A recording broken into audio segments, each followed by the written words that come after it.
Hi, I'm Christy Bowman, and I'm a Science Content Specialist at the Ohio Resource Center for Mathematics, Science, and Reading, more commonly known as ORC. This podcast is part of a series of podcasts that provides an overview of the sections found in the New Teacher Survival Guide. Each podcast has a science teacher bookshelf and many collections of resources to supplement them.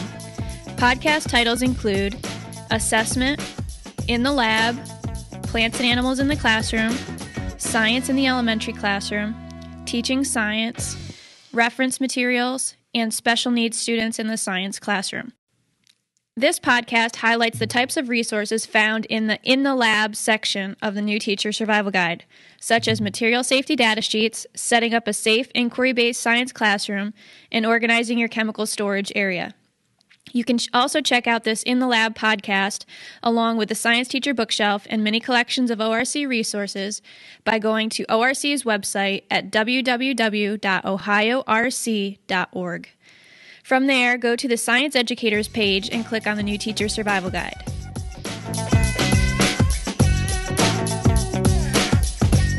So, why do science teachers need a section in the New Teacher Survival Guide devoted to the laboratory? Whether you've been in the classroom for 1 year or 10 years, you continually face issues that other content area teachers do not face, such as laboratory safety, chemical storage and labeling, and disposal. The In the Lab section of the New Teacher Survival Guide can help you address these topics and more to help make your science laboratory a safe environment for both you and your students.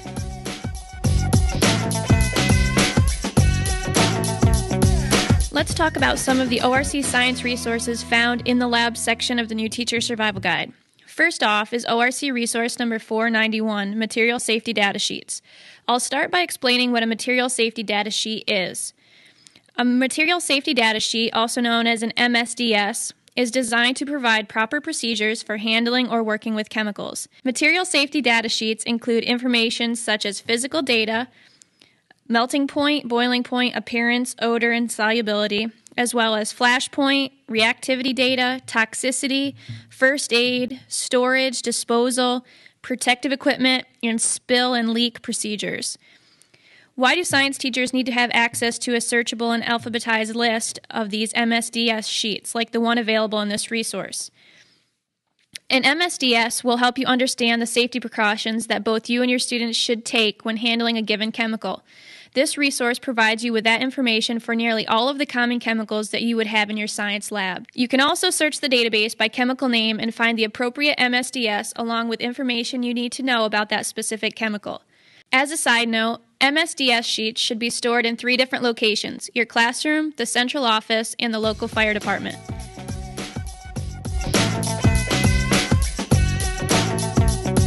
The second ORC resource that I'm going to discuss and is found in the Lab section of the New Teacher Survival Guide is ORC resource number 436, Science Safety Digital Videos. In this resource, author Ralph Martin discusses and demonstrates how to set up a safe science laboratory through short video clips. Topics of these video clips include goggles, alcohol burners, fire blankets, eye wash stations, fire extinguishers, electrical safety, hot plates, first aid kits, and field trips. Seeing someone demonstrate safe laboratory procedures through these short video clips may eliminate some of the questions you may have about laboratory safety. And the third resource that I'm going to talk about that is also located in the Lab section of the New Teacher Survival Guide is ORC resource number 11496, Suggested Sequence of Steps to More Safely Organize Your School's Chemical Stores Area. This resource can be a great help for organizing your chemical storage area because it provides a step-by-step approach to organizing chemicals. It answers many common questions that you may have as you are planning for the safe organization and storage of chemicals.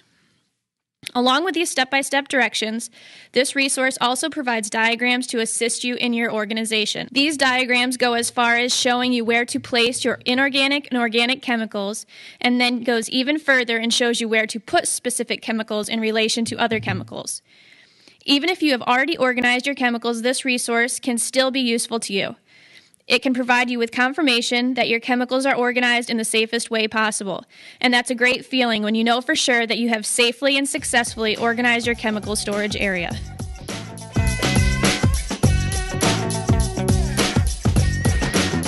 These laboratory resources are just 3 examples of the types of resources that you will find in the Lab section of the New Teacher Survival Guide.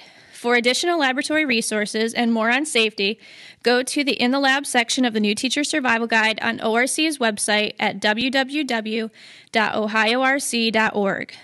I would like to thank you for joining me for today's podcast, focusing on the In the Lab section of the New Teacher Survival Guide. Don't forget to check out the resources that supplement this podcast by going to the Science Educators page on ORC's website and clicking on New Teacher Survival Guide. For the Ohio Resource Center, I'm Christy Bowman, hoping you gain some insight into the In the Lab resources found in the New Teacher Survival Guide.